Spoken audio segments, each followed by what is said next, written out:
Hello friends, this is your friend back with a new fanfic. What if Naruto's life shifted, from Ninja Academy to a harem of Tenten, Yugito, Akane and allies, Part 1. One unexpected change, and Naruto's entire future begins to rewrite itself.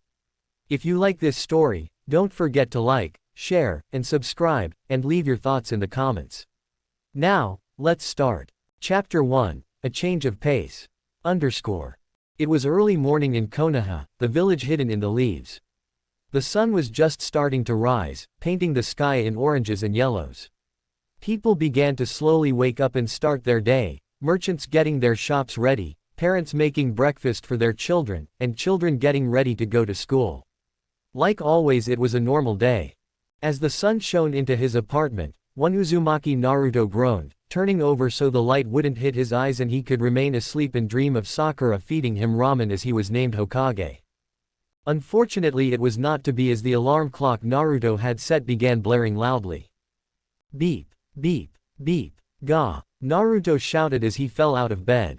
Blinking, he looked around as his vision began to clear. He stood up and shut off his alarm, yawning loudly as he stretched. He looked back at the alarm clock. It was fairly old and worn from use. Naruto had found it in a trash can and fixed it up. However, he had never actually used it before. For a moment Naruto tried to remember why he had set the alarm clock in the first place. He scratched his belly for a moment in thought before his eyes caught sight of his calendar, more specifically the date with the large red circle. That's right, it's the final exam before I become a ninja. Naruto shouted in a frantic voice as his eyes widened. He rushed into the bathroom, turning on the water of his shower as he took off his pajamas and stepped into the shower. The water was cold, freezing cold in fact, but Naruto had long since learned to ignore it. The owner of the complex was a rather cranky old lady who, like most of the villagers, meaning around 98% of the population, hated his guts. She had long ago turned off all the hot water that went to his apartment, forcing him to take cold showers. Finished washing, Naruto turned off the water, grabbed a towel and dried himself off. Moving back into his room, Naruto moved over to the closet. Opening it up revealed his entire collection of clothes. All of them were a bright orange track suit that he had managed to get. He had actually not even bought these, they had been too expensive since he had been charged triple the price for what most people would pay for normal clothing. Naruto had actually been forced to wait until the store owner had finally gotten rid of them, which was what the man had been going to do anyway when Naruto wanted to buy them, and then snatched them from the trash can. He grabbed one of them and went over to the dresser, opening a drawer and grabbing some underwear. He soon put his clothes on and made his way to the kitchen. Opening his cupboard, the blonde grabbed one of his cups of ramen, opening it up and pouring some water in it. He moved over to his microwave and opened it up, placing the ramen in it and setting the timer for 3 minutes. Like all the appliance he had, the microwave was beaten and battered, having been found and fixed up by Naruto after someone had thrown it out. As soon as the beep sounded, Naruto opened the microwave, grabbed the ramen and a pair of chopsticks and made his way out of the apartment. Not bothering to lock the door on his way out, after all, no one ever bothered coming here anyway. Naruto opened the door to the room where he had spent the last 6 years in training to be a ninja. He looked around for a seat and was disgruntled when the only open one he could find was the one next to Uchiha Sasuke, brooder extraordinaire and his ultimate rival. Naruto had never understood the brooding emo king. Everyone loved Sasuke, the girls in his class, the teachers in his class, the civilians and other shinobi in the village, everyone. The boy was handed everything on a silver platter, Konoha's golden boy. But for some reason Sasuke remained a cold and aloof bastard. It irked Naruto, who would do anything for the kind of love and attention the raven-haired kid had. Not being able to find anywhere else to sit, Naruto moved over to sit next to the last Uchiha. "Tem," Naruto said by way of greeting. "HN." Naruto merely rolled his eyes at the response he received, having grown used to that kind of response. Hell, that was the only response Sasuke gave anyone. Even the teachers had trouble getting more out of him. The only one quieter than Sasuke was Aburame Shino, a member of the famed Aburame clan, and Naruto was convinced that kid was mute. "I hope you're ready to bask in my awesomeness as I kick today, Tem," Naruto said, seeing if he could get some kind of reaction out of the boy. "HN." Naruto grit his teeth in frustration. He was just about to start yelling when Haruno Sakura walked through the door. Sakura was a girl with bubble-gum pink hair, and wore a red Chinese-style dress with a white circle in the middle, black mid-thigh length skin-tight shorts and blue shinobi sandals. Like the other girls in his class, she was a complete Sasuke fangirl. However, to Naruto she was one of the most beautiful people he had ever met and was the girl he had been crushing on for nearly his entire time at the academy with no success. Not that something as insignificant as 6 years of no success would stop him. "Hey Sakura-chan," Naruto shouted enthusiastically as he waved at the girl. Hey about after school you and I." "Shut up Naruto baka," Sakura shouted as she smashed a fist into Naruto's face, sending the boy sprawling back onto his seat. "I don't want to hear your annoying voice today. And move so I can sit next to Sasuke-kun." With nothing left to say on her part, Sakura grabbed Naruto by the jacket and bodily threw him off the seat. "So Sasuke-kun, I was thinking maybe after school we could go on a date together," Sakura asked in a hopeful voice as she twirled her hair in her fingers and gave Sasuke a shy look. Sasuke didn't even spare her a look as he continued to stare out of the window. "HN." Naruto winced a bit as he stood up, sighing. He took the seat on Sasuke's left. He had grown used to this over the years. He had lost count of the number of times that Sakura had rejected him for a date, as well as the number of times she had hit him for asking. Sometimes after her particularly more harsh rejections, he would often wonder why he even bothered. Of course those bouts of depression never seemed to last more than 3 seconds or so. After a while Iruka, the Chunin Academy instructor for the academy, came in with Mizuki, his assistant, following close behind him. "All right class, it's time for the test to see who among you are ready to receive their headband and become ninja of Konoha," Iruka said. Naruto grinned. "I can do this," he thought with confidence. Naruto had been up late last night training. He was positive that he could complete any test set before him.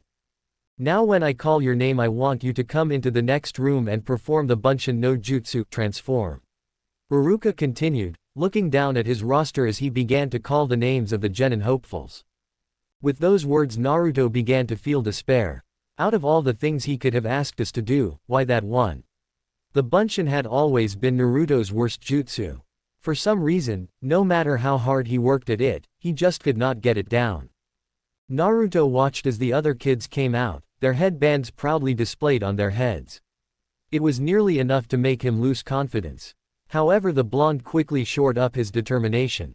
He was not going to fail again. He was Uzumaki Naruto, damn it. "Uzumaki Naruto," Iruka called out. Naruto grinned, masking his nervousness behind a confident smile as he walked into the other room. Iruka took a seat behind his desk next to Mizuki. "All right Naruto, show us what you can do," Iruka said. He was not quite sure what to think about the blonde boy. He had only recently, yesterday, started to try and understand Naruto, after having had a talk with the Hokage after Naruto had done a prank of painting the Hokage monument.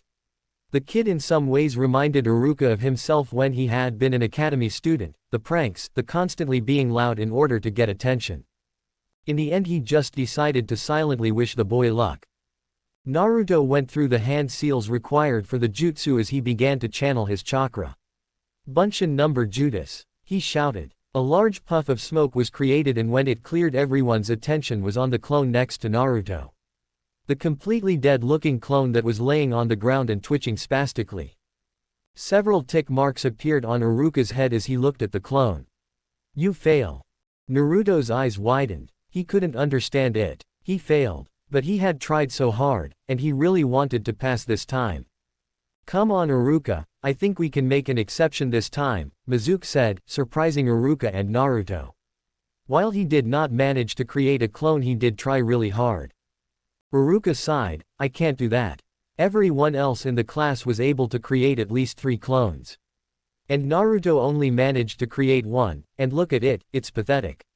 The Chunin instructor looked at Naruto. "I'm sorry Naruto, but I can't pass you." Naruto felt his world shatter with those words. He dejectedly walked out of the room and took his seat. As the class ended and the kids ran up to their parents, showing off their new headbands. Listening with joy as their parents heaped praises on them. One person, however, was not partaking in the joyous atmosphere. Naruto sat over on a small swing set, staring at all of the students and their parents with a look of longing. Having never known his parents, the blonde had often wondered about them. The people at the orphanage had told him they had left, not wanting to be with a monster like him. The old man had told him that his parents had died during the Kyuubi attack and no one knew who they were. Seeing all these kids with their parents hurt, he would never show it and would deny it if anyone mentioned it, but he could not deny to himself how much it hurt. I'm so glad that boy didn't end up graduating. Naruto turned his head slightly as he heard the voice. He had always been blessed with enhanced senses. His hearing, vision and smell were far more formidable than most people. Sometimes that was more of a curse than a blessing. Yeah, I know. Could you imagine what would happen if he became a ninja? I mean ease.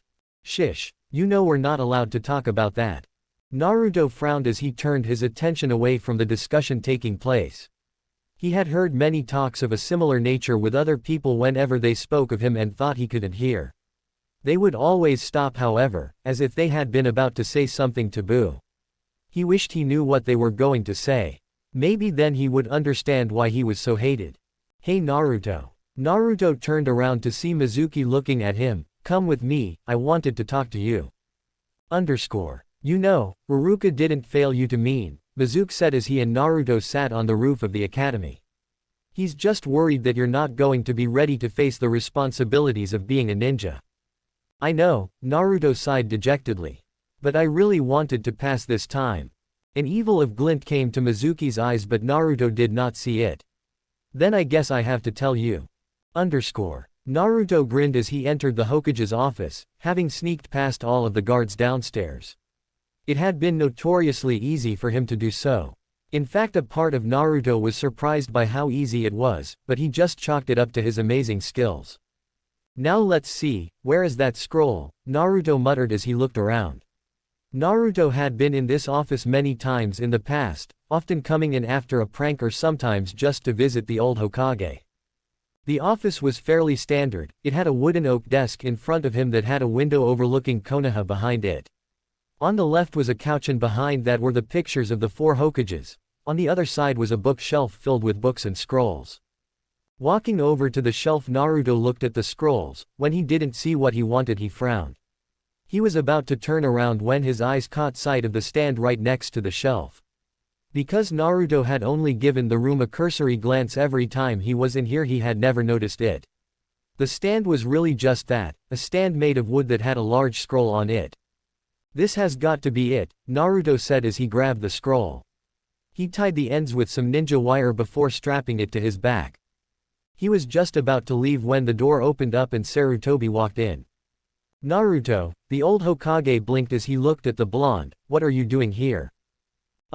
Well, you see, Naruto racked his brain to find a way out of this. In his desperation he realized there was only one chance. Naruto quickly made a hand sign and called out the only original jutsu he had. Waroke number jutsu, sexy jutsu. Naruto snickered to himself as he entered the forest. I showed Oji-san who's boss. With how easy it was for me to knock the old man out, he might as well just make me Hokage. Taking the scroll off his back, Naruto sat down and unrolled it. He looked at the first jutsu and groaned, Kage Bunshin. Not another Bunshin jutsu. The blonde sighed, oh well, might as well get to work. Deciding that it might actually be a good idea to read up on the jutsu in order to help him, Naruto looked over the description of the jutsu first. Kage Bunshin no Jutsu, a B-ranked Kinjutsu, forbidden jutsu, that can only be used by ninja with higher than normal chakra reserves. This jutsu takes the user's chakra and divides it equally in order to create solid copies of the original. The more chakra the user has, the more clones they can create. Be warned, this jutsu also gives memory feedback every time a clone is dispelled and has been known to kill people who overused it due to this particular trait. Naruto gulped a bit at the knowledge that this had killed someone, though a part of him wondered what it meant by memory feedback. He shook his head. It doesn't matter if this killed someone. I'm Uzumaki Naruto and I'm going to master this. Determination renewed, Naruto stood up and began getting to work. With a jutsu this powerful he would be Hokage in no time. Less than an hour later Naruto found himself staring at 10 more copies of himself. The jutsu had been surprisingly easy. Blinking a few times he reached out with a finger and poked one of them. "Stop, that tickles," his clone said as he swatted the hand away. Naruto blinked again before a large grin spread across his face. "Yata, I did it," Naruto shouted as he pumped a fist in the air. "Yata," all of his clones shouted, emulating his actions. Naruto dispelled the clones since he didn't need them. However, when he did, Naruto found himself getting the images of himself and his clones from 10 other perspectives. What the hell? Was that what the scroll was talking about when it said memory whatever? Naruto asked himself. He shrugged. In the end all that mattered to him was that he had mastered the jutsu. He was just about to go over some more jutsu from the scroll when a familiar voice yelled at him. "There you are." Naruto looked up and saw Iruka stomping up to him. The blonde grinned as he jumped up and pointed a finger at him. "Ha! Found you, Iruka-sensei." "Baka," Iruka shouted as he stopped in front of his blonde student. "I found you." "Hehe, I guess you did, sensei," Naruto replied as he rubbed the back of his neck. "You were pretty fast. I only had time to learn one jutsu." Iruka started as he looked around at the ruined clearing. "He has been training hard, I can tell." Naruto jumped on the balls of his feet as he spoke to his sensei in an excited manner. "Hey, but listen Iruka, now that you're here I can show you this totally awesome jutsu and you can let me graduate. That's how it all works out, right?" Iruka, who was just about to go back to scolding Naruto, blinked. "What? Graduate?" Naruto nodded. "Yeah, that's how it works, right? I learn a jutsu from this scroll and you let me graduate." Iruka looked at Naruto cautiously. While he did certainly look like he had been training, Iruka had no idea where Naruto had gotten this idea for graduating this way. "Naruto, who told you, you can graduate this way?" Iruka asked. Naruto tilted his head to the side. "Mizuki-sensei did. He told me where to find this scroll and about this place." Iruka's eyes widened as he realized what was going on. He was just about to say something when he heard a whizzing sound and shoved Naruto away. "Get down." Several kunai came out of the trees and impaled Iruka in the leg and arms. The Chunin instructor looked up and scowled. "I see, so that's how it is. Wow, you got here pretty fast." Naruto, who had been staring at Iruka in shock, looked up to see Mizuki with a large grin on his face. "Mizuki-sensei, what's going on here? Why are you attacking Iruka-sensei?" Naruto mumbled. Hearing his voice, the two Chunin turned their attention to Naruto. "Give me the scroll, Naruto," Mizuki commanded, holding out his hand. "No, Naruto, don't give it to him," Iruka shouted. What's going on?" Naruto asked, unsure what he should do. "Mizuki used you to get the scroll," Iruka said. "That scroll contains Konoha's secret and forbidden jutsu. He lied to you so you would do his bidding." "Oh, I'll tell you who's lying, Naruto," Mizuki said with a smirk. Iruka looked over at Mizuki and saw the smirk on his face. It was then he realized what the white-haired traitor was going to say and his eyes widened. "No, Mizuki, don't say it, you know it's forbidden." Naruto looked back and forth between his two senseis in confusion. "What do you mean? Who's lying?" "They've been lying to you your whole life, ever since the degree of 12 years ago." Mizuki looked at Naruto with an insane grin. 12 years ago? Naruto shook his head. "I don't understand." "No, Mizuki, don't. Haven't you ever wondered why were you hated?" Mizuki questioned, making the blonde's eyes widen. "Why you were ignored? Why people treated you like you were worthless? Like less than dirt?" "Mizuki, stop it now," Iruka shouted to no avail. "I'll tell you why, Naruto," Mizuki sneered. "You see, what they don't want you to know was that the Yondaime did not actually kill the Kyuubi. Instead he sealed it away inside of a newborn baby." Naruto began to tremble. While he never paid attention and didn't like to study, he had never been dumb. Stupid. Maybe a little. But living on his own since he was 5 had forced him to develop a little faster than most. No, he was not the brightest person, but he did have a decent amount of common sense and a keen ability to read others, something that had helped him immensely in the past when he had run into several drunken villagers. He knew that Mizuki was telling him this for a reason, that the child who the Kyuubi was sealed into and he were in some way tied. Mizuki confirmed his theory a few seconds later. "You are the child he sealed the Kyuubi into. You are the 9-tailed fox." Naruto slumped to his knees. Everything made sense to him now. The glares, the hatred, the people muttering behind his back, telling their children to stay away from him. A part of him was actually angry that he had not realized this. His birthday was the day of the Kyuubi's defeat. People hated him with a passion. The one time he went out during the Kyuubi festival because he wanted to celebrate his birthday, he had been beaten by a group of drunken villagers. All of it made sense. So I'm a demon then. Naruto was so caught up in his turmoil that he did not even see the giant Fuma shuriken heading his way. A second later, Naruto found himself staring into Iruka's tear-streaked face. He looked over to see a giant shuriken sticking out of his sensei's back. "Why?" Naruto asked, his voice cracking with emotion. "Because we're the same," Iruka said with guilt lacing his words. "I was just like you. Back when I was in the academy I was so lonely, so I played the fool. I know what it's like to feel that kind of pain. It hurts, doesn't it? I'm so sorry, Naruto. I should have done more to help you." Ha ha ha ha. Mizuki laughed behind them. "That's a good one, Iruka. But we both know you hate him more than anyone. After all, it was the demon who took your parents away." Naruto's eyes widened when he heard that. Naruto did the only thing he could do given what he was being told. He grabbed the scroll and ran. "Naruto." Iruka's voice sounded after him. Naruto continued jumping through the trees as fast as he could to get away from the two Chunin. Naruto. Turning around, the blonde saw Iruka coming towards him. "Naruto." Mizuki was lying. He was just saying that stuff to confuse you. The Chunin Academy teacher held out his hand. "Give me the scroll so we can keep Mizuki from getting it." However, Naruto merely spun around and launched himself back at Iruka, smashing his head into the Chunin's gut. The two tumbled down the trees and onto the ground. "How?" Iruka questioned as he held onto his stomach. "How did you know?" There was a puff of smoke. "That I wasn't Iruka?" asked the Mizuki. Naruto smirked. "Because." There was a puff of smoke. When it cleared, it revealed Iruka. "I'm Iruka." Mizuki scowled. "Why are you protecting that demon anyways? You know what he'll do now that he has his hands on the scroll." "Naruto is just like me. He'll use the power that's inside the scroll to destroy Konoha. That's what demons are like." "You're right," said Iruka, surprising Mizuki. "That is what a demon would do." Naruto, who had taken to hiding behind a tree as he listened in, froze at those words. "I see," he thought sadly. "So Iruka only sees me as a demon too.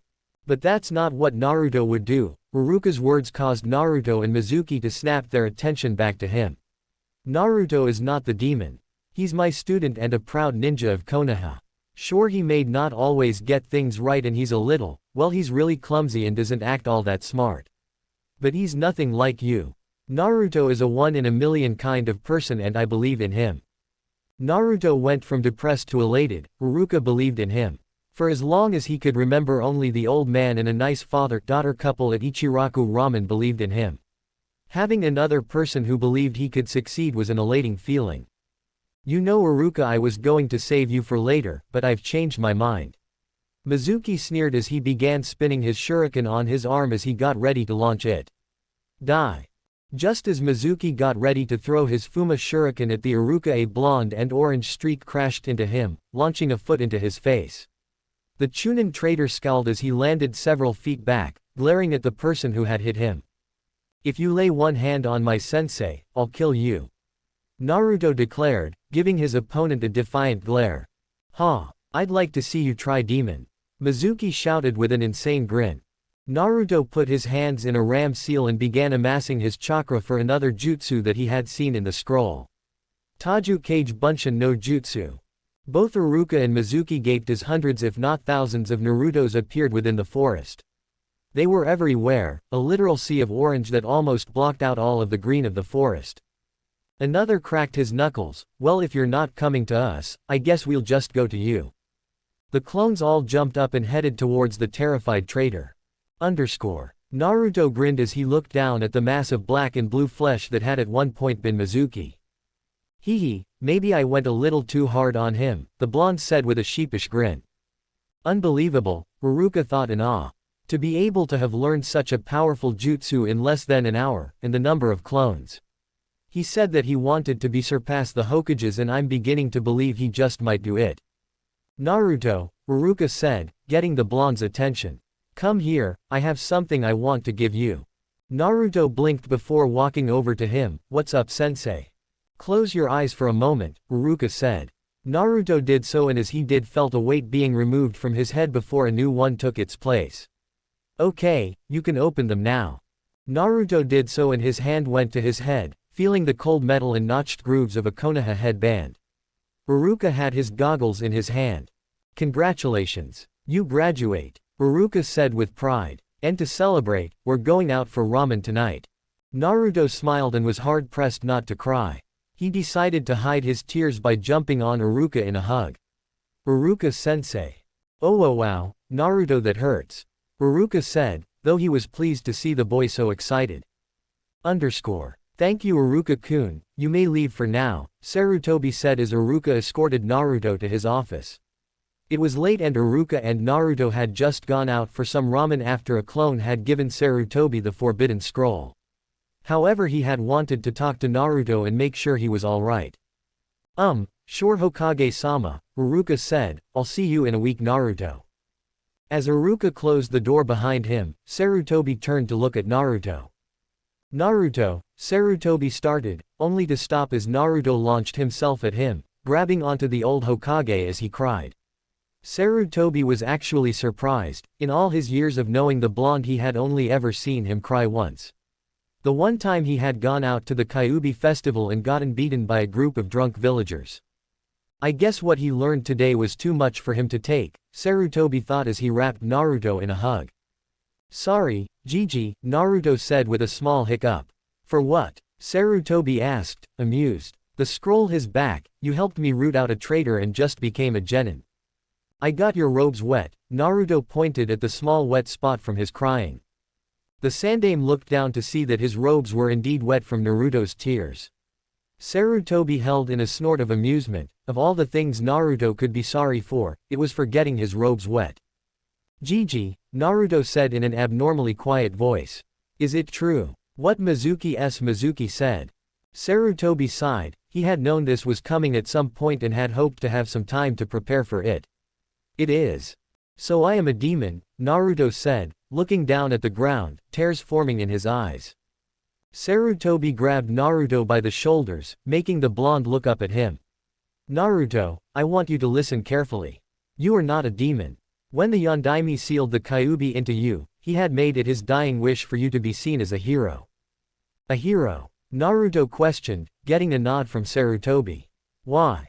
Because Naruto, it is only thanks to you that the Kyuubi is safely locked away. You are the entire reason that Konoha is still standing today, Sarutobi said. Really? Naruto asked, his voice a little hopeful. Yes, Sarutobi said, you are the hero of Konoha. Then, how come everyone hates me? The blonde asked. Sarutobi sighed, they don't hate you, Naruto, they just don't understand. Sealing, or Fuiinjutsu as it's called, is one of the most obscure ninja arts there is, and the hardest to master.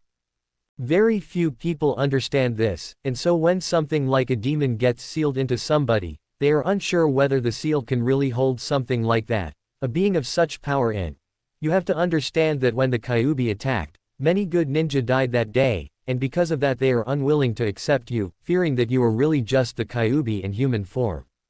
Naruto frowned. That made sense, in some sick and twisted way.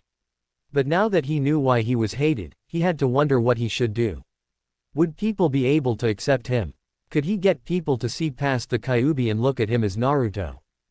At the moment it didn't seem all that likely. After all, the people of Konoha had 12 years to get over their loss and see Naruto for himself. Then again, he had not really helped in that regard. He had been so desperate for attention that he had turned to pranks, since even bad attention was better than no attention.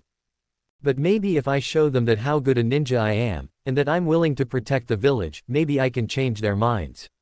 Naruto thought to himself. He looked up at Sarutobi with determination. I'll show them that I'm not the Kyuubi, that I'm Uzumaki Naruto. Future Hokage of Konoha. I won't let this get to me, ever. Datbeo. Sarutobi smiled at seeing the boy's will of fire returning. That's good, Naruto-kun. I have no doubt you will eventually get there. However, it will require a lot more hard work than what you are used to. You won't be able to do your pranks anymore and will have to actually take the time to learn about being a shinobi. After all, a Hokage is not just the most powerful ninja in the village, he is the smartest and most cunning as well. So then you're pretty smart, huh Oja-san? Naruto said. Sarutobi chuckled a bit. Naruto-kun, do you know why I earned my nickname of Professor? Naruto scratched the back of his head. Because you're smart. Well, essentially yes, Sarutobi admitted. However, it is much more than that. I earned the title of professor because of my ability to read people and react to any given situation both on and off the battlefield. In the many years that I have lived, I have amassed much knowledge from reading books. Things that taught me about shinobi basics, to the more advanced ninja abilities and theories, as well as knowledge on civilian practices like politics, which has become essential for every Hokage to know now. He took a minute to curse the Nadime's decision to create the council, the whole reason a Hokage needed to know politics. He had been told by his sensei, Senju Tobarima, before the Second Shinobi War started that he was 100% positive he had been drunk when he came up with the idea. It looked good on paper, having a group of people dedicated to helping the Hokage deal with the everyday affairs of Konoha's civilians. However, the reality was far different. Sarutobi had spent more time fighting with the council than anything, and many of the people in it, especially on the civilian side, were extraordinarily greedy, always wanting more money and to line their pockets with more coin. The old Hokage shook his head and banished the thought. Anyway, the point I'm trying to make is that to be a good shinobi requires you to be not just strong, but also smart. I guess that makes sense. Naruto tilted his head for a moment before remembering something. Oh yeah, speaking of being strong, you know that awesome jutsu I learned. The Kage Bunshin. Yes, I know it, Sarutobi said, wondering where the blonde was going with this. Yeah, well, I was reading the description of it, and I was hoping you could help me figure out something I read in it. The scroll said something about memory feedback, and that it was really dangerous for some reason. But, I don't even know what that is. Naruto scratched the back of his head sheepishly. Sarutobi looked at Naruto as he used his cunning mind, the mind that had given him his title of professor, to come up with a plan that should help the blonde get stronger without really helping him, formed in his mind. Memory feedback is the memories of the clone's life returning to the user, Sarutobi answered. Whenever a clone is dispelled, whether on purpose, by accident, or running out of chakra, all of its memories are given to the person who created them. Like when I created those 10 in the forest and saw 10 different sides of myself and my clones, Naruto mumbled to himself, though Sarutobi still heard it. Yes, the Kage Bunshin no Jutsu is a powerful technique that way, Sarutobi said. Naruto looked up and tilted his head in curiosity. How so? Sarutobi tapped his chin. Well, originally the clones were created because they were the perfect spying tools. You could have one of your clones infiltrate a base without any danger to the original, and when they dispelled, they would give a complete layout of the base. So it's used to memorize things? Asked Naruto, scratching the back of his head. Sarutobi nodded, yes. However, the Kage Bunshin can be used for more than just memorization, Naruto-kun. In fact, that jutsu is an excellent method to learn new things with. You can learn just about anything from your clones, from chakra control and jutsu, to the books you read, writing, and even taijutsu, since muscle memory is a mental faculty. That sounds almost like it can be used for training. Naruto exclaimed, excited by the prospect of what he could get his clones to do. The old Hokage nodded. It can indeed be used for training. Though I suspect that only you will be able to use this jutsu to its full potential. Why is that? Asked Naruto, excited at the prospect that there was something only he could do. Because you're the only one who has enough chakra to summon enough clones to really make the training worth it.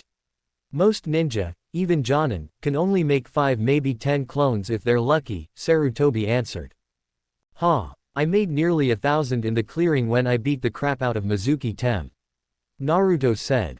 That you did, Sarutobi chuckled at the boy's enthusiasm, but it will take more than spamming out clones to become a great ninja. You will have to train hard and actually be serious about your profession. Naruto thumped his chest. Don't you worry, old man.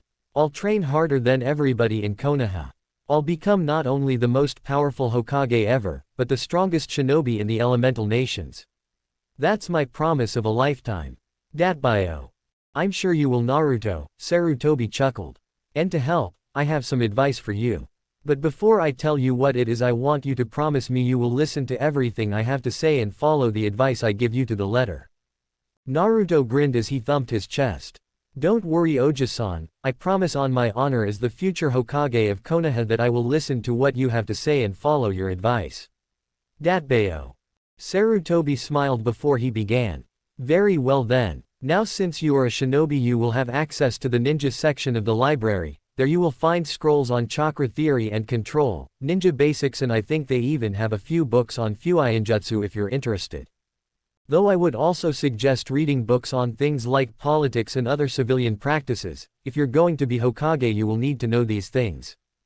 I want you to start off by finding books on basic chakra control and theory, as well as a taijutsu style that will suit you if the basic style does not. I know you do not want to hear this, but the basic principles are the most important aspects of being a shinobi. Without them you cannot grow because you do not have the essential steps necessary to advance in skill." Sarutobi looked at Naruto. "Promise me you will do this." Naruto nodded, for once actually paying attention to what he was being told. "You got it, Oji-san. I promise. First thing tomorrow morning I will go to the library and look up that information." Naruto frowned for a moment. "Though, I don't know if they'll let me in." Sarutobi frowned. He knew that a lot of places did allow Naruto entrance, like many of the shops and restaurants. Thankfully, the library, unlike the shops and restaurants, was government-owned, meaning he was the only one who could bar someone entrance. If they try to bar you in trance, just tell them barring entrance to a shinobi is illegal and that if they try they can take it up with me.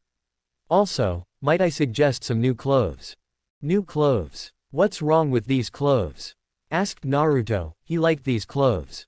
They were orange, and warm, and comfortable, and orange. Naruto, I know you like the color orange, however it is not a good color for a shinobi. Sarutobi said. When you are out on a mission, those clothes will stick out like a sore thumb, and a ninja is supposed to blend in. Deciding to add some incentive, Sarutobi added another thing. Besides, if you wear clothes that are more shinobi-like, it will add a powerful and mysterious image to you, making people recognize how powerful of a ninja you are. That seemed to get Naruto hooked. I'll do it, Oji-san. He frowned for a moment as he remembered when he had tried buying other clothes a few times, however he had always been kicked out of the stores before he could even take a look at the clothing selection. Good. Sarutobi smiled. Now you have a whole week to get stronger before you get your Jonin-sensei assigned. The Sandaime said, I suggest you use this time to catch up with the rest of your class. With Kage Bushins you should be able to get a decent level of knowledge and learn the basics. Though you will have to do physical exercise yourself, since clones can't do that for you. Naruto blinked. Why not? Because a clone is merely a chakra construct, it's not your real body, therefore it can't help you grow physically, Sarutobi answered. Now it's getting late, so why don't you get to bed? That way you can start getting stronger early tomorrow. Right. Naruto shouted enthusiastically, I'll see you later, Gigi. Sarutobi watched as Nato left. With the knowledge of that jutsu he should be able to grow strong. Sarutobi looked at a picture of Minato. Your son is on the path to being a great shinobi, Minato. Chapter 2. Starting anew. The next morning Naruto woke up early feeling fresh as a daisy, despite having been up late last night helping deal with a traitor and the shocking revelations that followed. He stood up and stretched out, working out some of the kinks he had gotten from the night before, and after that he started to get ready for the day, getting showered, getting dressed, eating his ramen and then heading for the library. As he walked down the street Naruto ignored the glares and mutterings sent his way. While they still kind of bothered him, he refused to let it get to him in any way. Now that he knew why he was hated, he was more determined to make them see that he wasn't some demon. That he was a proud shinobi of Konoha. He would start by following his grandfather figure's advice and start getting stronger and smarter. Hence the reason he was heading to the library to study. He didn't much like the idea of studying, but he had promised Sarutobi as a future Hokage, so he had to go through with it. And if there was one thing Naruto would never do, it was going back on his word. Who knows, maybe it would actually help. Naruto entered the library and looked around, feeling his eyes widen at the sight before him. He had never been to the library before and was amazed at how large the place was. There were about 4 stories in the library altogether, and all along the walls and in aisles going down the library were books, loads and loads of books. It was giving him a headache just looking at them. Just as Naruto was about to make his way towards the ninja section of the library, he was stopped by the custodian. "I am going to have to ask you to leave, boy," the custodian, a woman who looked to be in her mid-50s, said, spitting out the word boy with venom. Naruto's first desire was to jump at the woman and start yelling about how she couldn't kick him out. However, he had promised Oji-san that he would be an amazing ninja, and ninja were mature and did not lose their emotions over something as simple as this. Instead, he merely looked at the woman calmly as he spoke. "Listen, lady, I happen to be a shinobi of Konoha, and it's illegal to bar me entrance into the library." To emphasize his point, Naruto pointed to his headband, making the woman pale a bit. "Of course, if you feel this is still a problem, I am sure that I could escort you to see Hokage Oj-sama and we can work it out with him." Naruto breathed a sigh of relief. He had almost called the Hokage Oji-san, but that would not sound good if he called the Hokage that right now. After all, most people could never get away with calling the most powerful ninja in the village an old man. The woman took a step back in shock for a second, unsure what to do in this situation. The boy had never actually come to the library before, so this had not really been a pressing issue. However, like people who worked at other places, she did not want the demon to be in her presence, or in the vicinity of stores of knowledge that could potentially help it shed its human flesh. She soon realized, however, there was nothing she could do. It was well known that the Hokage was quite partial with the boy, and would favor him over her. Scowling, she turned around and left, but not before giving him some advice. "Fine, you can stay, though I suggest you take care when reading, child. Should any of these books be out of place or damaged in any way, I'm holding you responsible." Naruto snorted as the woman walked off. Seriously, did she think someone like her could scare the great Uzumaki Naruto with such a lame threat? Shaking his head now that the crisis was averted, Naruto made his way to the shinobi section of the library. He put his hands in a ram seal and created 5 cage buncheons. "Alright, I want you guys to grab some books and check them out. Anything you can find on chakra, seals, taijutsu and basic shinobi skills will be fine. Also, find a book on politics, whatever that is. Jizen said it was important for a Hokage to know, so I need to know it. Bring them back home and start reading them." "Wait, what will you be doing?" asked one of the clones, angry that his creator was shoving off his reading on them. "I'm going to go shopping," Naruto said. He hated that he was going to get new clothes, but again, he had promised Oji-san that he would get new clothes, and the man had made a point. After all, he wanted people to take him seriously, and if this would help, then so be it. After all, if I want to be a good shinobi, I have to look cool too. Naruto sighed as he was kicked out of another store. Walking off, Naruto tried to think of a way to get into a store. Unlike the library, which was owned by the government, aka the Hokage, the stores were all civilian-owned, so they could kick him out if they did not want to do business with him. Which basically meant every store he had gone to had kicked him out, not wanting to sell anything to the Kyuubi brat. Looking around, the blonde found a store that looked fairly nondescript. The only sign that told him it was for shinobi was the rather large kunai symbol above the door and the sign that read, Higurashi Weapon Shop. Deciding to give this place a try, Naruto walked in. Looking around, the first thing Naruto noticed was that whoever owned this place had an obvious love for weapons. There were racks upon racks of weapons lining the entire shop. Swords, staffs, scythes, it seemed that anything anyone could name was there. He had never seen so many different weapons in one place ever, and some of these weapons he had never seen at all. It was enough to make even someone like Naruto, who knew next to nothing about weapons, drool. "Can I help you?" Naruto stiffened and almost shouted as he spun around. Behind him was a young girl that was maybe a year older than him, wearing a Chinese-style pink tank top, dark green cargo pants, and had her hair done up in 2 buns. To Naruto they made her kind of look like a panda. Or a mouse. Naruto did his best not to snicker at the thought. "Hello." Naruto blinked as the girl waved a hand in front of his face. What?" Naruto said, blushing in embarrassment as he took a step back and put a hand behind his head. The girl just looked at him before she rolled her eyes at the kid's inattentiveness and shrugged. "I was asking if you needed help finding anything." Naruto blinked in surprise. "You work here?" "That's right. The girl said. My name is Higurashi Tenten. My father owns this store, so I come in and help when I'm not on missions. You're a ninja then? Naruto asked curiously. Yep, I've been a ninja for about a year now, Tenten replied. That's awesome, Naruto stated with a large grin. I just graduated, he blinked as he remembered why he was here. You know you can help me, I was looking into getting some new clothes. I can see why, Tenten said with an amused smirk. Your clothes are hideous. Hey, Naruto said, feeling the need to defend his clothes. These clothes are warm and comfortable and ugly, Tenten finished with a grin. Seriously, who wears orange? I like orange, Naruto shouted indignantly. Seriously, what was it with people continuing to diss on the color orange? It was the best color in the world. It's my favorite color. Even so, it's not a very good color for a ninja. Tenten replied, finding the boy's defensiveness amusing. Especially when it's so bright. Naruto clenched his fists a bit as he resisted the urge to yell. Remember your promise to Oja-san. Naruto had to remind himself. You promised to act like a real shinobi, and real shinobi do not get upset over things like this. Damn him for making me promise this. He's so lucky I promised not to do any more pranks, or I would be pranking into next week.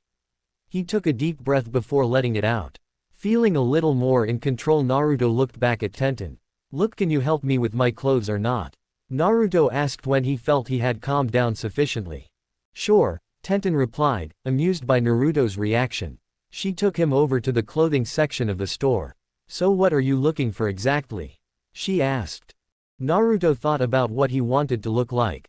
He needed something that made him look cool and added a mysterious persona to him. Something that screamed powerful and awesome. Something. You know, I'm not sure, he said sheepishly. I've never really shopped for clothes before, so, he had actually tried clothes shopping once when he was 6 and had just gotten an apartment. However, the store owners had kicked him out before he could actually shop.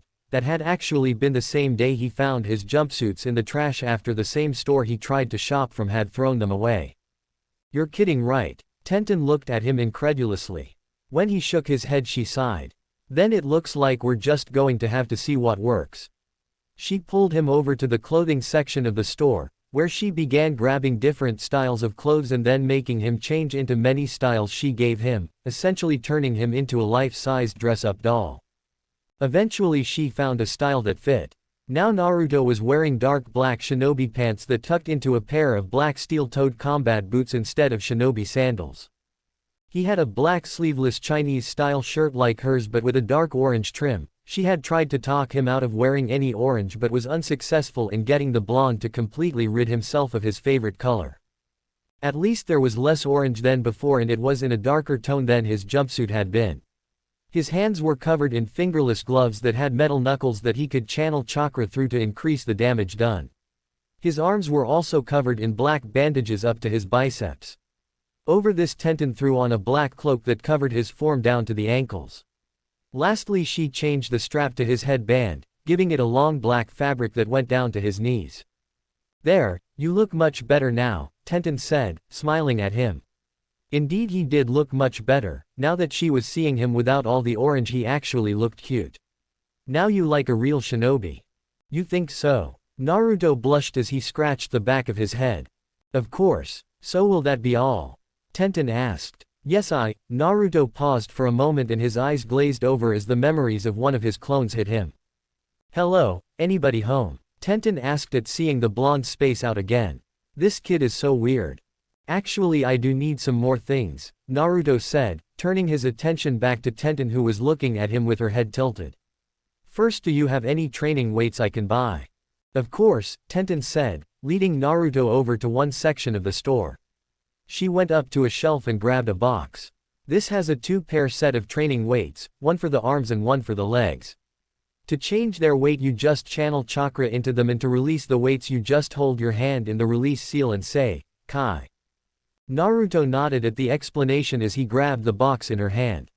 Next up, I need a standard set of kunai, shuriken, explosive notes, smoke bombs, and ninja wire, flash tags, a ceiling scroll to put it all in, and Naruto closed his eyes as the information of another clone hit him. This was going to take some getting used to.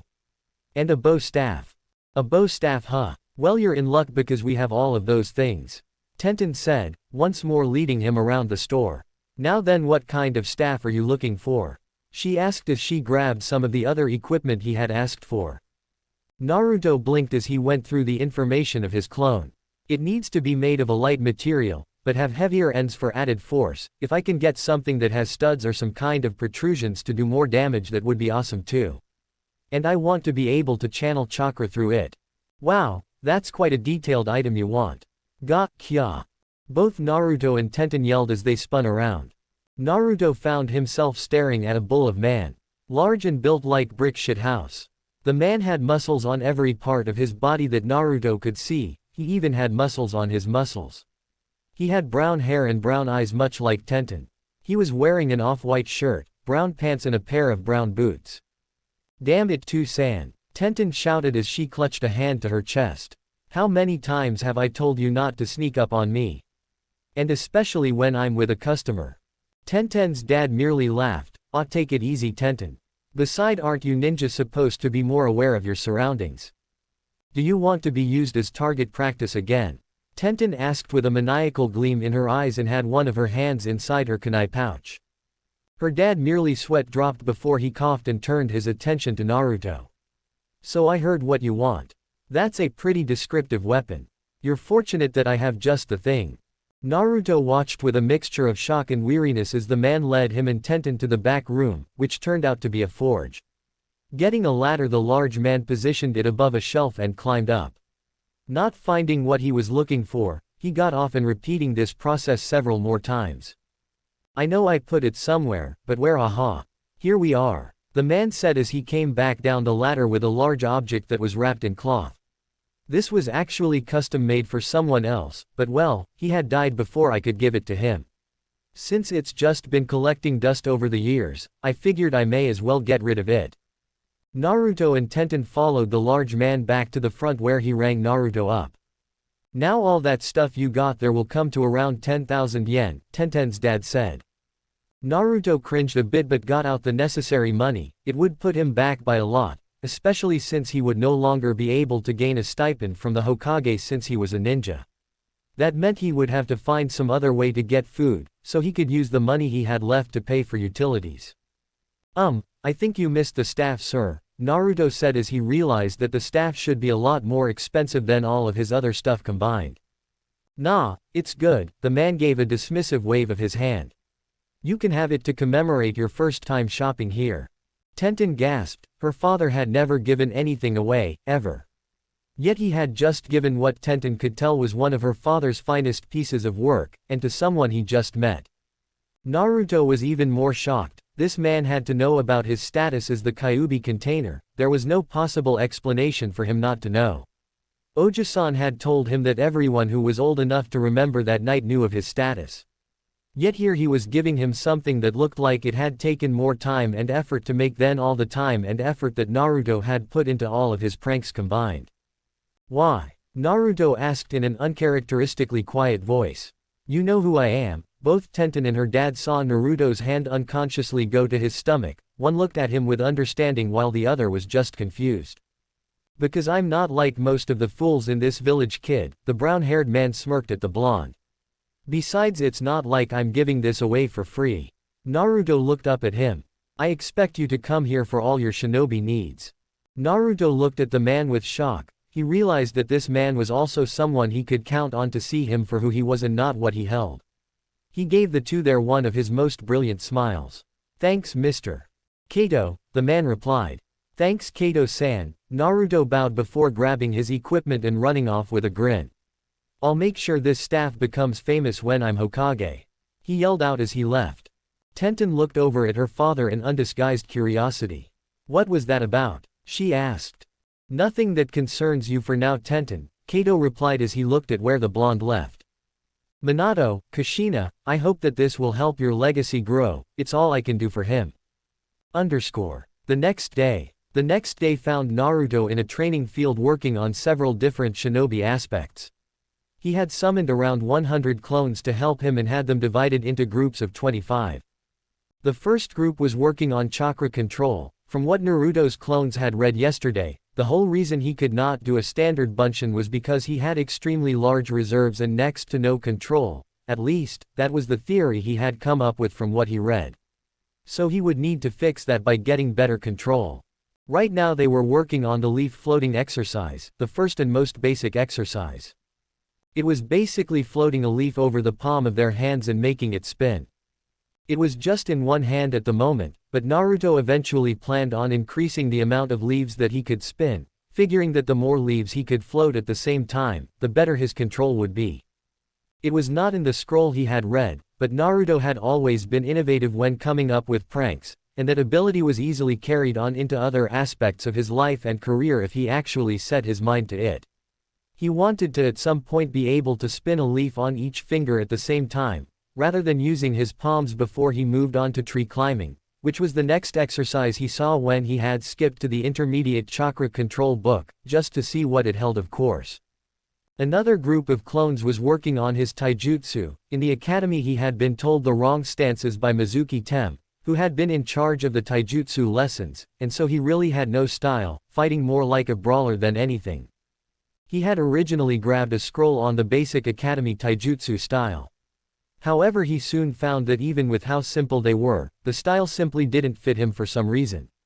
It was odd because he had only started working on it today. But for some reason it felt wrong, was the best way he could describe it.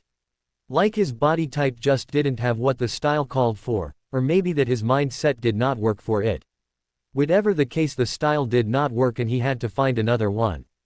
Thankfully, his clones had found several other styles that they felt would be useful. He planned to learn them all so that he could find out which style would work best and eventually combine the styles into something that he could call his own style, which would be totally awesome, and then he could shove it in Sasuke Tem's face that he had created his own style. One of the things he had read, his clones had read, that lead to his decision to eventually create his own style was the knowledge that most shinobi stick with one style that suited them, and only one style. But Naruto had read from one of the basic scrolls that certain styles worked better against other styles, like the Uchiha clan's fighting style worked well against most styles but was particularly good against styles that relied on taijutsu techniques that they could copy and use against their opponents. But it was susceptible to styles that relied on being faster than your opponent, and styles that relied on unpredictable and untelegraphed movement. He figured that with the Kage Bushin he could learn them all, even if he was not proficient with them, and turn them into something better. Right now he was learning a style called Muay Thai, a style that relied on stand-up striking along with various clincher techniques. The taijutsu was also known as the art of 8 limbs, because it relied on punches, kicks, knee strikes and elbow strikes rather than just fist and feet. So far this style was the one he was most comfortable with, since it was more of a straightforward style and Naruto was always a bit of a brawler. Once he got this style down he would start building his own around this one once he started adding other styles to it. Another group was working with his new staff. He had found an old Bujutsu scroll and had decided that a good weapon would help him get stronger. He had decided on the staff because of his admittedly short reach, something he hoped to rectify soon. Like his taijutsu clones, they were going through the style katas slowly at the moment, making sure that the muscle memory would be engraved in their minds for when they transferred. There was only really one problem with using Kage Bushin to train in a physical activity like taijutsu and weapons training. They could learn the katas of a style due to the fact that muscle memory was a mental faculty, but without a proper sparring partner it would only do so much.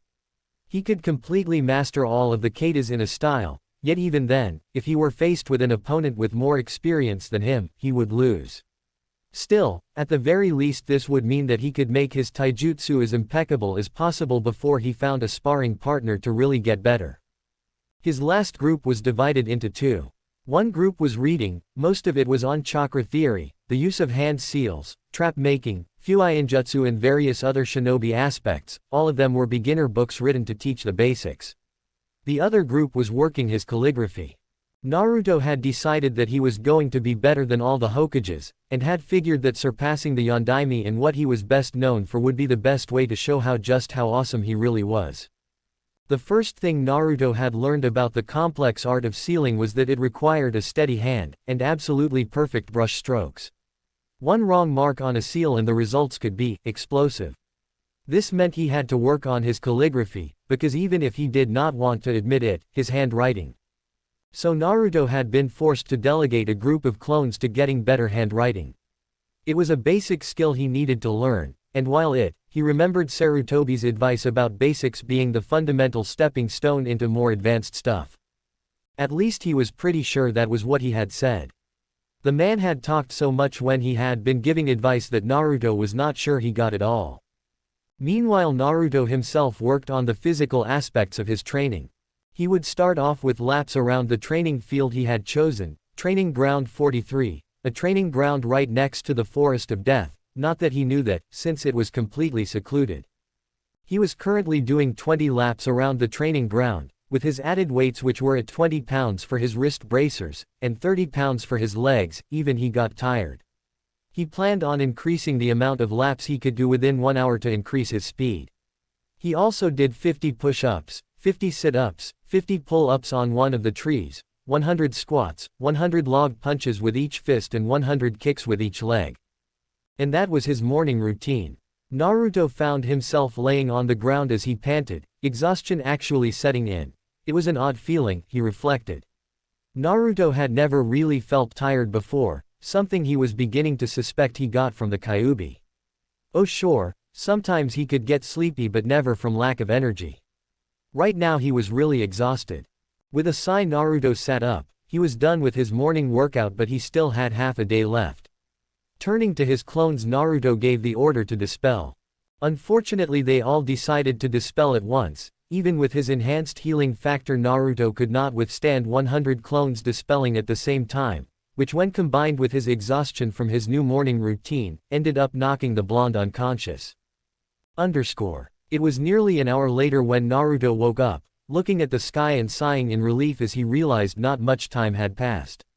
Promising himself to make his clones dispel in groups to avoid the massive headache next time, Naruto stood up and made a few more clones.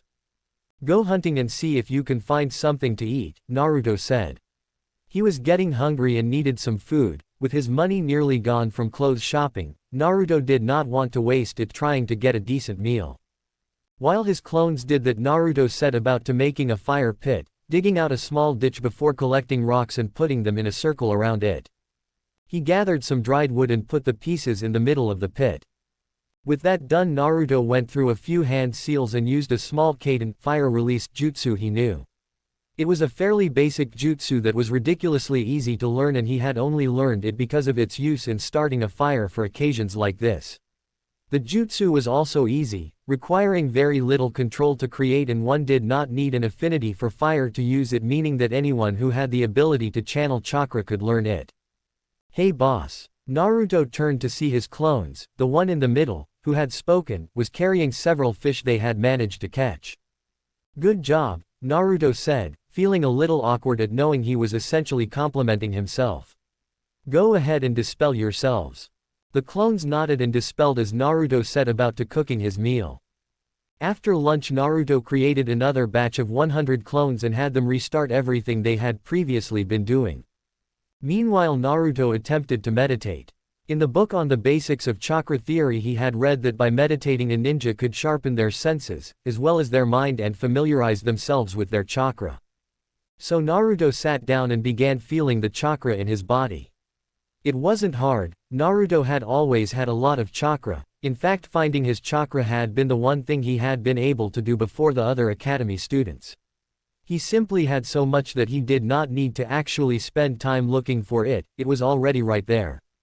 Once he felt it, he began to channel chakra to his ears. At first he winced, having channeled too much chakra and hurting his eardrums as the various sounds of the world invaded them. But after a while he managed to find an appropriate balance of chakra. He listened to the different sounds of the forest, or training ground. He could hear several birds chirping and some animals that were scurrying around on the ground. He heard running water, so there was a pond or stream not too far from him. It had probably been where his clones had caught those fish. He also heard other sounds coming from the forest of death, roars, hisses and other odd noises that sounded like they came from some kind of ferocious beasts. The place sounded like something from a nightmare. He shook the thought off and began channeling chakra to his nose. Once again he channeled too much and had to immediately cut back. However, when he found the right amount of chakra where it no longer hurt, he began to try and differentiate the scents he picked up. It was hard since he did not know what some of the things he could smell were. But he did manage to pick up the scent of the trees, the dirt and grass of the field. Other scents he could smell, but simply not recognize. After a while Naruto stood up. He did not know how long he had been meditating, but he was getting bored. And a bored Naruto was a dangerous Naruto. Deciding to test his taijutsu limits, Naruto put his hand in the ram sign, Tajukage Bunshin no Jutsu. He shouted. There was a large burst of smoke, and when it cleared Naruto could see nearly 400 more clones than there had been in the field. Alright, all of you who I just summoned, this is gonna be a battle royal, all of you versus me. Naruto grinned as he got into the beginning stance for Muay Thai. His stance is near perfect as could be on his first day ever. Without delay Naruto charged into his clones head first. Little did he know that he was being watched from afar by a curious observer who had been passing through. Naruto groaned as he flopped onto his bed, not even bothering to take off his clothes. He was not only utterly exhausted, but also sore in places that he did not even know existed. The numerous cuts and bruises he had all over his face and body were just now beginning to heal. Despite the pain Naruto was in, he felt good, really good. All that hard work had given him an odd feeling of satisfaction, and while Naruto did not feel like he had gotten super strong from that one sitting, he believed that he had made decent progress. This day had also been an eye-opener for the young blonde. Before today Naruto had never really trained. He did occasionally go out to an empty training field on occasion, and he would exercise quite often. But he had never done anything like this. Most of his time was spent throwing kunai and hoping they hit, or trying to come up with some bizarre move that he thought would look cool, with a name like Uzumaki Barrage or some other egoistical name. He realized that those times he had never really made much progress. He also felt that he was a little more mature. Maybe it was because of the clones he had been using. Perhaps they accelerated his mental age since he technically lived all of those clones' lives, or at least remembered those clones living their lives from their perspective. Or it could be the meditation he had done at the end. He still hated it, but he had felt better afterwards, well, better until his clones had beat the holy hell out of him. Stupid clones. Or perhaps his change in mentality was due to the events that had transpired and led him to where he was now. Before Naruto had been ignorant. He had not known why he was hated, or why he was treated unfairly in class by the majority of teachers, or why the other students constantly made fun of and belittled him. Now he did. The Mizuki incident had opened his eyes.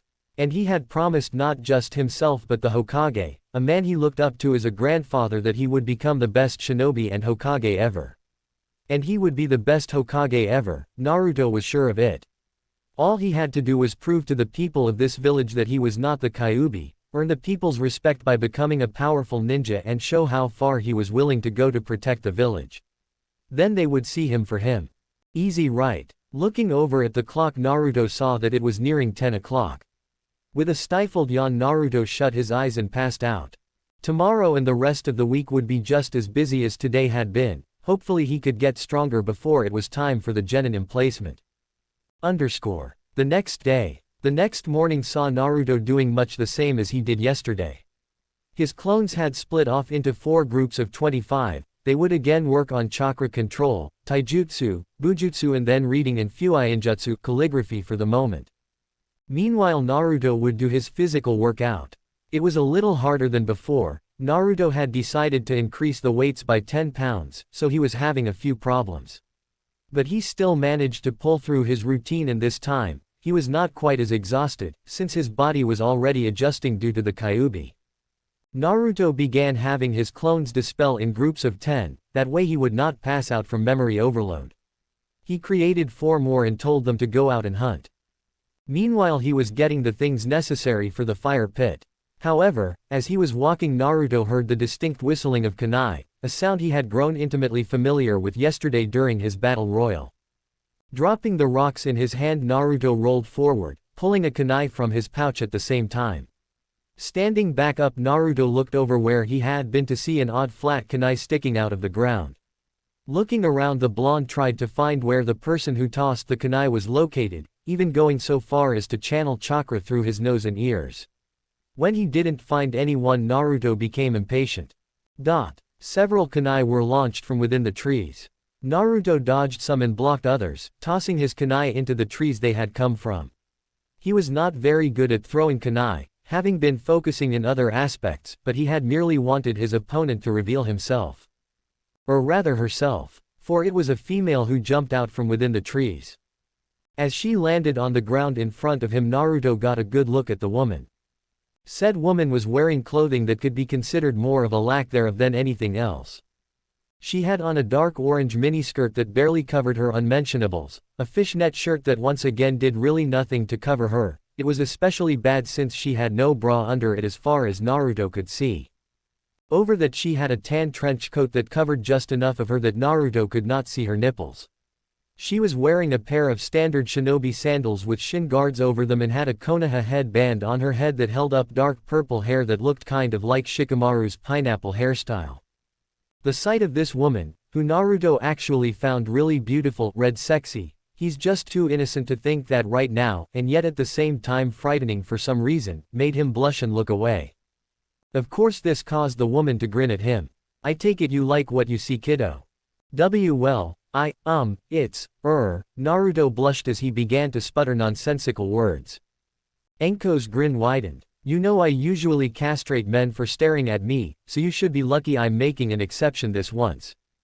Those words seemed to reboot Naruto's mouth as he turned back to her. You know, I really don't think you have any right to attack men for looking at you. Since your clothing you're wearing, or perhaps I should say the clothing you're not wearing makes you stand out more than Sasuke Tem does when he's running around town from his fangirls. Oh ho, Enko said with an amused smirk, so the Gaki can speak after all. You know I had almost taken you for a mute. Naruto scowled. Look, I'm not in the mood to play games with you, whoever you are. I need to get back to my training, so why don't you tell me why you're here or leave? Now don't take that tone of voice with me, Gaki, Enko said in a teasing tone. Before Naruto could even blink, Enko tossed a kunai that cut across his cheek before reappearing behind him, another kunai held to his neck. Holy shit, Naruto thought, his eyes widening. She's fast. I didn't even see her move. I was just curious to see who was training out here is all, Enko said in a pouty-sounding voice as she wrapped her arm around his neck and pressed her chest into his back. She grinned as Naruto released an involuntary shudder and his blush came back full force. Really, I mean when you get a new neighbor it's common courtesy to greet them. Neighbor? Asked Naruto as he tried to ignore the feeling of the woman's pressed against his back. Having never had to deal with any kind of physical contact from a member of the opposite, except for the times Sakura hit him, he had absolutely no clue what to do in this situation. Enko said with a grin as she leaned closer to him. Naruto blushed when the woman licked the blood off his cheek, causing Enk's grin to widen, though she was slightly disappointed and confused when she saw that it was already healed. This training ground is right next to my home away from home, she pointed over to the Forest of Death. You train there? Naruto asked incredulously. He did not know what was in there, but if what he had heard the other day was any indication, it was not a friendly place. Yup, Enko said, smiling at him. It's such a great place, all the creatures there that would like nothing more than to kill you, the giant tigers that love to feast on human flesh, spiders, man-eating plants. As Enko continued to list off all of the amazing animals that could be found within the forest, Naruto was thinking about other things. Dear Kami, this woman must be crazy to go in there. And listen to her talk, it's like she gets off on life and death situations. As he continued to listen his mind went down a different path. Although she does seem strong, I didn't even see when she threw that kunai and then she moved right next to me in an instant. It was obvious that when she had first gotten my attention she was toying with me. I wonder. You know, you never told me your name, Naruto interrupted the scantily clad kunoichi, who was currently talking about the best way to eat dango. How she got on that topic without Naruto noticing is anyone's guess. Well, since you're asking, why don't you tell me your name first, Gaki, Enko said. Naruto gave her a cheeky grin. Since you interrupted my training to introduce yourself, I believe it's common courtesy for you to give your name first. Hey, well, I suppose you got me there, Anko smirked. Well, alright. I am the super sexy Midorishi Anko. Naruto gave the woman a grin as he turned around after she let go of him. And I'm Naruto, Uzumaki Naruto. Future Hokage of Konoha. He stuck out his hand, pleased to meet you. Anko blinked in surprise, wait, this is the Kyuubi Gaki. Last time I saw him he was wearing that hideous orange jumpsuit. She had not seen the boy often. Usually she would spot him after he had done some kind of prank and started running from the Chunin, Jonin and occasional Anbu afterwards. She actually found the boy's pranks to be pretty funny and had always looked forward to seeing what kind of havoc he would cause next. Anko looked the boy up and down. Well, he definitely looks more like a shinobi in that. I wonder what happened to his jumpsuit. Pleasure to meet you, Gaki, Anko said, taking the hand and shaking. One of Naruto's eyes twitched. You know, I told you my name so you would use it. Anko's grin threatened to split her face. I know. Naruto was about to growl at her when he remembered how fast she had been and his disgruntlement vanished. Hey Anko. Said woman looked at him. That was really awesome the way you were able to throw that kunai so quickly, and then you got behind me like super fast. So I was wondering if you would be willing to help with my training. Anko's eyes actually widened for a second. She had not thought he would actually request something like that, or request anything at all really. Truthfully, she had just been curious to see who was near her turf, since most people stay away from any training ground near the Forest of Death, and had hoped that he would amuse her. However, she thought about the request. She would not be able to spend much time with the boy, but she was curious. She knew of the child, hell, everyone knew of Uzumaki Naruto. Aside from being just the Kyuubi brat, as some of the civilians had called him, he was also known as the prankster king from hell, as well as the dead last of his class. In fact, she had heard that the only reason he graduated was because he managed to help the Chunin Academy teacher Iruka catch Mizuki with a high-level jutsu. Yet here he was, training with a buttload of Kage Bushin, truly an ingenious training method and something she suspected only he could really do. He was still totally rough around the edges. She could tell that he had just started learning his taijutsu style. Even with the clones his moves were sloppy. Better than most on their first day, but still sloppy. What makes you think I would want to train a brat like you? Asked Anko. Naruto growled as his eyebrows twitched. Hey, I'm not a brat. You stew. He stopped right there and clenched his hands together, taking several deep breaths. Getting himself back under control, he looked at Anko and smirked. Because if you train me, you'll be able to brag about how you trained the future Hokage of Konoha. Future Hokage of Konoha, huh? Anko mumbled with a smirk. She had been getting bored with the monotony in her life anyways. Who knows, maybe training some brat would actually be fun.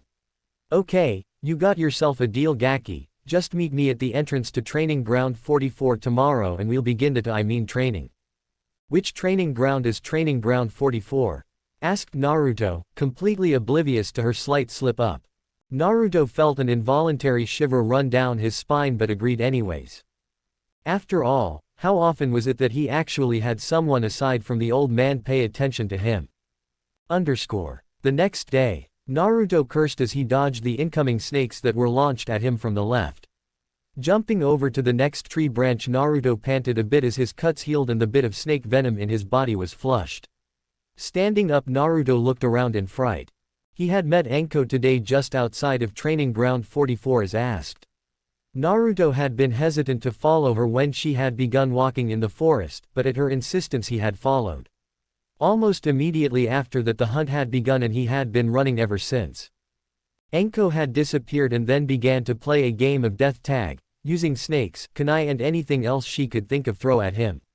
He had yet to see her since, only catching a few glimpses of her here and there, right before she launched a snake or some other projectile at him. To top it off, there were all of the creatures that were in here that seemed to be flocking to the noise he was making in his haste to get away from the crazy snake using Jonin. Everything from giant spiders to large man-eating plants were there, and all of them trying to kill and devour him. So he had to not only worry about Anko, but also worry about the creatures in the forest. Naruto growled to himself. I'm starting to think she just wanted to torture some poor sap, and I was unlucky enough to be in the wrong place at the wrong time. He was beginning to regret asking Anko to help train him. Hearing a snap from behind, Naruto rolled to the left, just dodging a giant spider that had tried to land on top of him. Grimacing, Naruto grabbed a kunai and wrapped an explosive tag around it. He had tried early on to kill these things another way that would be less wasteful, but had learned that he did not have enough physical strength to kill them with just muscle power yet, even when it was enhanced by his chakra. And Naruto had not actually bothered to learn jutsu either, preferring to get his basic skills in chakra control, tai and bujutsu up to snuff. He told himself as soon as he was out of here he was going to learn some jutsu that would get through these things' thick hides. As the spider began to move towards him, Naruto threw the kunai. It managed to hit the creature right in the left eye, one of its only weak points. This was the only good thing this damn forest had given him right now, better aim, since without it he would have been killed from wasting so many kunai. The creature shrieked and thrashed in pain, however it still continued to charge after Naruto. Putting his hands in a ram's seal, Naruto activated the explosive tag. He jumped off the branch as the creature's head exploded in a gout of blood and brains. Bouncing from branch to branch, Naruto eventually landed on the ground. He leaned up against the tree, panting as he tried to get a breather. Before he could, however, several kunai came at him from above. Naruto pulled out his own kunai and deflected some away from him as he rolled across the floor. Coming up on his feet, Naruto's eyes widened as Anko swooped down on him like some kind of bird of prey. He dodged her first kunai slash, jumping back as he tossed his own kunai at her. Anko merely caught and threw it back twice as fast.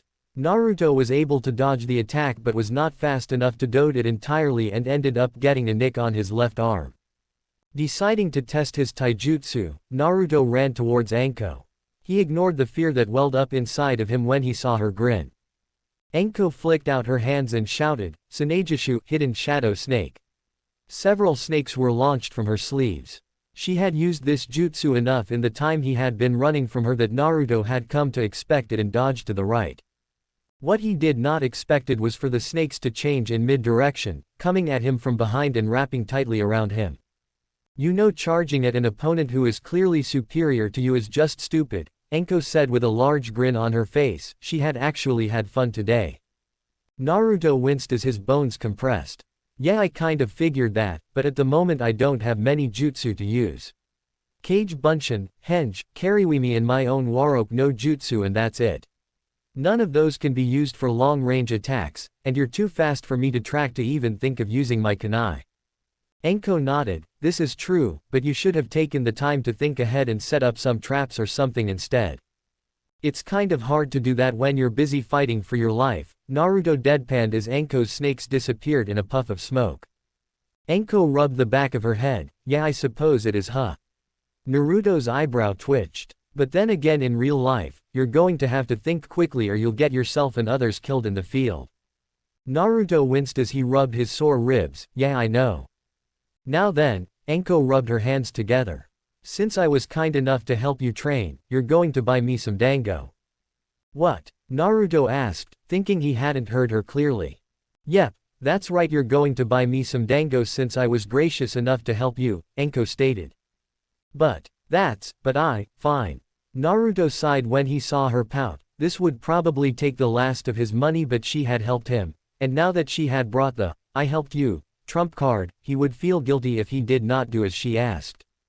"Where are we going?" He held his head down as he mourned the coming loss of his money. Anko smirked as she grabbed Naruto and began dragging him to her favorite dango stand. Ah, that was good, Anko said, patting her satisfied stomach. She had taken him to the place she usually got dango from, and like she had commanded, he had paid for her meal of 14 plates of dango. Naruto was actually unsure whether to be shocked or impressed that this woman seemed capable of eating almost as much as he could. "Glad you liked it," Naruto said dryly, listening to his stomach gurgle a bit. Anko blinked as she too heard the sound. "If you're so hungry, why didn't you eat as well?" Naruto sighed, thinking about lying to her, but he had been talking to her, or at least, he had listened to her ramble, and found out her profession was in torture and interrogation, so she would specialize in catching lies. "You already cleaned me out of money," Naruto said with a sigh, holding up his empty fraud wallet. "Until I begin going on missions, I don't even have enough money to pay for utilities. Enko actually looked down a bit at that, actually starting to feel bad that she had pretty much just eaten him out of all his money. Contrary to popular belief, she was not some heartless bitch like most of the villagers made her out to be. However, she had to put up a hard front or the villagers would try to harass her like they had after her sensei. She shook her head at the thought and looked at the blonde in front of her. Then why did you actually agree to pay for my food? She asked. Because you helped me, Naruto shrugged as if that explained everything. You're the first person to ever help me this directly. Even Hokage Ojisan hasn't helped me like that. Enko actually felt worse at hearing that. What about your stipend? You're an orphan, right? Don't you get some kind of monthly allowance or whatever? Naruto shrugged. Yeah, when I was a civilian. But now that I'm a shinobi I won't be getting one anymore since I'm considered an adult. He noticed her guilty expression and sighed. Look, don't worry about it, I can see about getting some kind of part-time job when I'm not on missions, so it should be fine. That is, if anyone will actually let me work. Enko looked at him oddly before shaking her head. You know, you're a weird kid. I eat away the last of your money and you tell me not to worry about it. Great, now you actually made me feel bad. She groaned for a moment and looked at Naruto. So tell you what, I'll help train you when I'm not on missions or torturing some poor sap, for free instead. In return all you have to do is start giving me a good fight. Naruto looked at Enko for a moment, thinking about the offer. It wasn't bad all things considered. Yeah, she kind of scared the shit out of him, actually she really scared the shit out of him. But she was also super strong from what he had been able to determine today. Strong enough to wipe the floor with him at least. He gave her a large grin. You've got yourself a deal. Sanejishu Hidden Shadow Snake C rank offensive jutsu. Allows the user to project several snakes from their wrist as they make punching motion towards their intended target. The snakes bite and wrap around the given target, potentially inflicting multiple wounds. They are also capable of poisoning a victim. Henge Transform E rank supplementary. A basic technique taught in all academies. This creates an illusionary transformation which can be used to transform into objects, such as items, animals or other people. This technique is merely an illusion and upon being displaced by an object passing through will dispel. Kariwimi Body Replacement E rank supplementary. This lets the user quickly switch places with another nearby object, usually a log, but can be done with others like a plant, animal or even a person, leaving the opponent to counter-attack. Many forms of debate have gone about as to what kind of jutsu this is. Some are under the belief that this jutsu is in fact a space-time ninjutsu at its most basic. Space-time jutsu includes jutsus such as the Haraishin used by the Yondaime Hokage. Oroiki no jutsu, sexy jutsu E rank, or a rank, depending on who you ask. The technique utilizes the true transformation technique, or shadow transformation in order to transform into a beautiful woman. Unlike standard transformations, this is a real transformation which creates a chakra construct that envelops the user. That's the end of part 1. Naruto's new path has just begun, and the real changes are yet to come. If you enjoyed this story, don't forget to like, share, and subscribe to Fox Fanfiction. Comment below if you want part 2 and tell me, which kunoichi should influence Naruto the most next.